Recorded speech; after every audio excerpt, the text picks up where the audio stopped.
बड़े दुख के साथ बताना पड़ रहा है कि देहरादून जैसा खूबसूरत शहर जो अपने सुख और शांति के लिए जाना जाता था, वो क्रोध और अहंकार में डूब चुका है और लोग एक दूसरे की हत्याएं करना स्टार्ट कर चुके हैं और ये काफ़ी दुखद है। लोगों को जागरूक होने की आवश्यकता है। क्षणिक क्रोध के लिए कुछ क्षण के लिए क्रोध आता है और इंसान से गलतियां हो जाती हैं, बाद में आजीवन वो पछताता है इन्हीं चीज़ों के लिए। कभी पूछिएगा किसी मर्डरर से कि उसको मर्डर के बाद कैसा लगा था, तो अपना अनुभव ज़रूर बताएगा आपको। देहरादून वाले मर्डर केस में एक ऐसा खुलासा हुआ है जो काफ़ी शॉकिंग है और काफ़ी ज़्यादा हतोत्साहित करने वाला है। और ऐसा कुछ मामला सामने आया है कि जो तिब्बती मार्केट में मर्डर हुआ था, ये उसमें जो विक्टिम है जिसका मर्डर हुआ, उसकी माँ ने ही उसका मर्डर कराया था, वो भी 15 करोड़ रुपए के लिए। तो ये काफ़ी दुखद है कि एक माँ का कलेजा जो बेटे के लिए सर्वोत्तम प्यार दुनिया का माना जाता था माँ का, वो पैसे के लिए बिकने लगा है। देहरादून इतना गंदी सोच के लोग यहाँ रहने लगे, तो ये बहुत ज़्यादा दुखद है। लोगों को इन चीज़ों पे विचार करना चाहिए और अपने अंदर बहुत ज़्यादा सुधार करना चाहिए। ये बहुत गलत है। एक माँ ने एक बेटे का मर्डर किया और पैसे के लिए करवा दिया। और इस खूबसूरत वादियों, इन खूबसूरत हरियाली के रहने से शायद ये शहर साफ़ सुथरा और सुंदर नहीं रह पाएगा, या लोगों की मानसिकता इतनी बुरी हो जाएगी कि एक माँ पैसों के लिए अपने बेटे का मर्डर करा देगी। मैं हूँ मसूरी रोड पे और पीछे से मैं आ रहा हूँ सिल्वर सिटी मॉल से। यहाँ देहरादून में एक और मर्डर हो चुका है। आज है आपका 13 तारीख और फिर एक मर्डर। पिछला वाले मर्डर की मिस्ट्री आज सॉल्व हुई है कि सगे माँ ने ही अपने बेटे का मर्डर 18 करोड़ रुपए के लिए कराया और एक और मर्डर नया शुरू हो गया सिल्वर सिटी मॉल पे। देहरादून हेल में जा रहा है, पता नहीं किस जगह पे जा रहा है। कुछ पता नहीं, यहाँ के लोग या तो राक्षस हो गए, या तो मानसिकता खत्म हो गई, या फिर इंसानियत मर गई है देहरादून में। जागरूक हो जाइए, लोगों को अब भी समझ जाना चाहिए। अपने धर्म ग्रंथों को पढ़िए, गीता वेद, और उन चीज़ों को समझ में आएगा कि हम क्या कर रहे हैं, क्या गलत कर रहे हैं, क्या सही कर रहे हैं। एक और मर्डर। इतने सुंदर शहर में मर्डर्स का दौर जारी है। शहर की खूबसूरती देखिए, यहाँ के पहाड़ और सुकून। इस शहर में कितना सुकून पहाड़ दे सकेंगे जब यहाँ के लोग इस तरीके से कर रहे हैं। कुछ लोगों का कहना है कि बाहरी लोग आके कर रहे हैं, लेकिन मोस्टली मैटर्स में मोस्टली क्या लगभग सारे मैटर्स में लोकल के ही लोग इन्वॉल्व थे, बाहर का कोई नहीं था। अब सिल्वर सिटी में एक मर्डर आज हुआ है 13 तारीख को, और देखिए इसका क्या निकलता है। कौन बता रहे हैं गैंगस्टर्स गोली मार के भाग गए हैं। हालांकि बहुत दुख है मुझे इस घटनाओं से। काफ़ी खूबसूरत सा प्लांट का शॉप है, यहाँ पे प्लांट बिकते हैं और यहाँ से आई है राइड। अब मैं आया हूँ पिक करने, किसी डिफेंस के पर्सन की है। लास्ट में आ गया हूँ टपकेश्वर महादेव मंदिर, महादेव से प्रार्थना करने की। देहरादून में हो रही इन सारी घटनाओं पे महादेव थोड़ा नज़र डाले और पाप को कम करे, लोगों को सद्बुद्धि दे, लोग जागरूक होएं और लोभ लालच अहंकार जैसे गंदे विचारों का त्याग करें और किसी की हत्या ना करें। देहरादून जैसा खूबसूरत शहर इस रूप में अच्छा बिल्कुल नहीं लगता है। मुझे बहुत दुख है इन चीज़ों का और मैं चाहता हूँ हर व्यक्ति जागरूक हो और सारी बहनें, माताएं, भाई सब सतर्क होकर रहें घर से और देखभाल के चीज़ों को करें और किसी से तरीके से उलझें ना। और जो भी मर्डर्स कर रहे हैं, कोई व्यक्ति आपको इतना यहाँ तक पहुँचा दे रहा है कि आप उसकी जान ले रहे हो, तो आप उसके गुलाम हैं, उसकी भावनाओं के गुलाम हैं। इसको भी आप समझे, जो लोग किलर्स हैं उनको भी समझना चाहिए। सो ये है टपकेश्वर महादेव मंदिर और यहाँ मैं महादेव से प्रार्थना करूँगा कि लोगों को सद्बुद्धि दें और मैं जाऊँगा घर। 13 फरवरी का दिन समाप्त हो चुका है और हत्याओं का दौर जारी है देहरादून में। अब चर्चा करें अगर इसकी कि किस कदर क्या चल रहा है, तो एक फ्लैशबैक में जाकर अगर इंसान शांत दिमाग से समझे कि इस सारी घटनाओं का कारण क्या था, तो उसको समझ में आएगा। मैं एक्सप्लेन करता हूँ। देखिए, सरकारें कभी अपराध नहीं रोक सकती हैं। अपराध यदि कभी कोई रोक पाएगा तो हमारे संस्कार रोक सकते हैं। सरकार अपराध रोकने में हमेशा सक्षम रही। सरकार कभी हर किसी अपराधी व्यक्ति, मर्डर करने वाले के पास नहीं खड़ी रहेगी कि इसको जो है अभी ये मर्डर करेगा तुरंत पकड़ लेंगे। ऐसा पुलिस कभी नहीं कर पाएगी। हाँ, संस्कार अगर हम दें, अपने बच्चों को धर्म की शिक्षा दें, तो ज़रूर रुक सकता है। वे कैसे होता है मैं बताता हूँ 1 बाय 1 कॉन्सेप्ट। देहरादून में पहला मर्डर हुआ था ऋषिकेश में, जो कि पत्नी की चीटिंग की वजह से पति ने मार डाला था। ऐसा कुछ मामला था। यहाँ क्या होता है, जब अपने इस तरीके से आपके साथ कुछ गलत करें तो यहाँ मर्डर नहीं होता है, यहाँ त्याग की भावना सामने आती है। त्याग कहते हैं उसको कि मर्डर 2 तरीके से होता है। या तो आप किसी की हत्या कर दो, उसे मार दो, काट दो, पीट दो, गोली मार दो, या फिर दूसरा कारण ये होता है कि आप उसका परित्याग कर दो। चित्त से मारना होता है कि वो इंसान सामने खड़ा हो और आपको न दिखाई दे। इस तरीके से उसको त्याग दिया जाता है, ये मर्डर होता है। दूसरा मर्डर हुआ था पलटन बाज़ार में।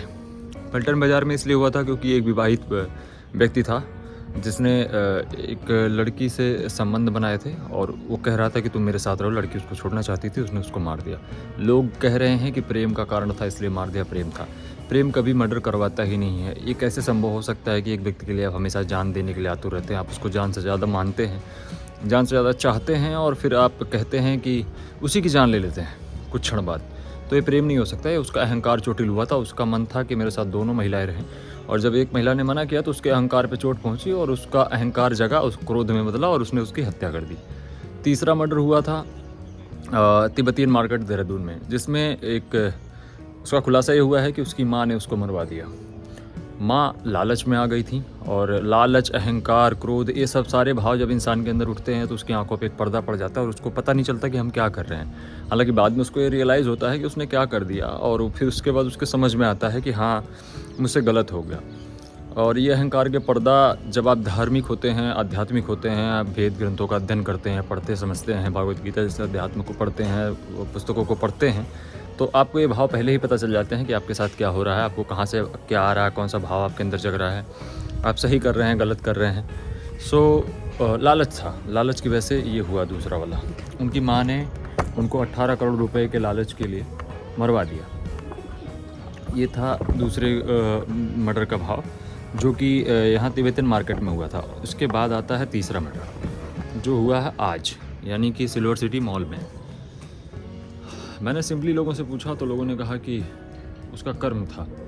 कोई गैंगस्टर था और जिसके ऊपर 50 से अधिक मुकदमे दर्ज थे झारखंड में, और काम करता था, और इन सब कारणों की वजह से उसकी हत्या हो गई। यहाँ पे लोगों ने आके उसको, गैंगस्टर ने 3 लोग आए और मार दिए, और उसकी जीवन लीला समाप्त हो गई। ये तो उसका कर्म था, लेकिन ये लोगों को समझ में आता है। अब जिसने मर्डर किया है उसका कर्म ऐसा नहीं हुआ, इस हिसाब से तो उसका कर्म का फल उसको भी मिल जाना चाहिए था, उसको ऑन द स्पॉट मर जाना चाहिए था।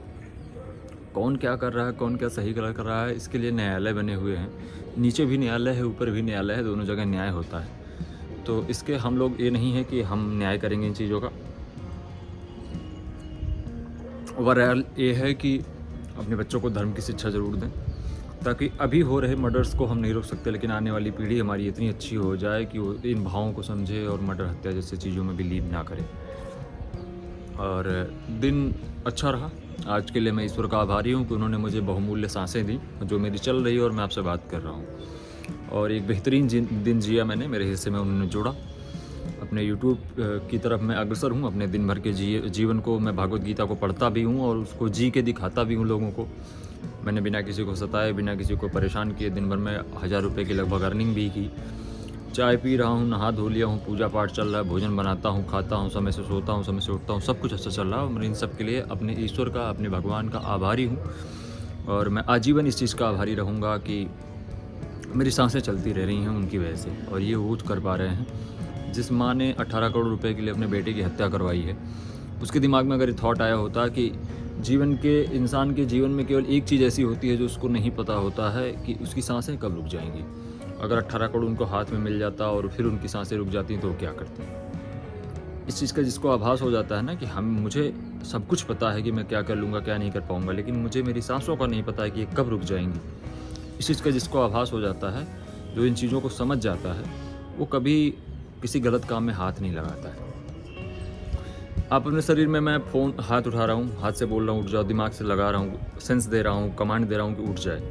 क्या आपने कभी अपनी सांसों को दिया है कमांड कि सांस ले लो, अंदर चली जाओ, बाहर चली जाओ? खुद चल रही है, आप नहीं चला रहे हैं, कोई और चला रहा है। जिस दिन वो रोक देगा, आपके सारे भाव, गुस्सा, क्रोध, लालच सब समाप्त हो जाएगा। जीवन छोटा है, सुख से जिए, सुख से जीने दीजिए लोगों को, और जितना ज़्यादा हो सके इन बातों को लोगों तक पहुँचाइए। अगर मेरी बातें आपको समझ में आई हों, और देहरादून के जितने लोग मेरे इस ब्लॉग को देख रहे हैं, अगर उन बातों को समझ जाएंगे तो आगे से कोई भी हत्या कभी नहीं होगी किसी भी इंसान की। यदि नहीं समझेंगे तो अगला नंबर आपका भी हो सकता है। तो अगर ये मेरी बात आपको सही लगी हो तो लोगों तक साझा करिए, और लोगों को बताइए कि मेरे ब्लॉग्स को देखें। मैं अपने जीवन से जो पढ़ता, लिखता, सीखता हूँ, धार्मिकता से उस चीज़ों को आपके सामने रिप्रेजेंट भी करता हूँ, आपको भी सिखाता हूँ। आपके पास टाइम नहीं है बुक्स को पढ़ने का, मेरे पास टाइम है बहुत सारा। मैं रैपिडो चलाता हूँ, अपनी अर्निंग्स करता हूँ, अपने यूट्यूब पे कंटेंट क्रिएट करता हूँ, खाना बनाता हूँ, खाता हूँ, एक्सरसाइज करता हूँ, व्यायाम करता हूँ। सब कुछ करते हुए मैं वेद अध्ययन भी करता हूँ, अपने ग्रंथों को पढ़ता हूँ, धर्म को सीखता हूँ और आपको सिखाता भी हूँ। तो thank you so much for watching this blog. और आज का दिन बहुत अच्छा रहा। जिन जिन लोगों ने मेरे ब्लॉग को देखा मैं उन सबका आभारी हूँ। धन्यवाद।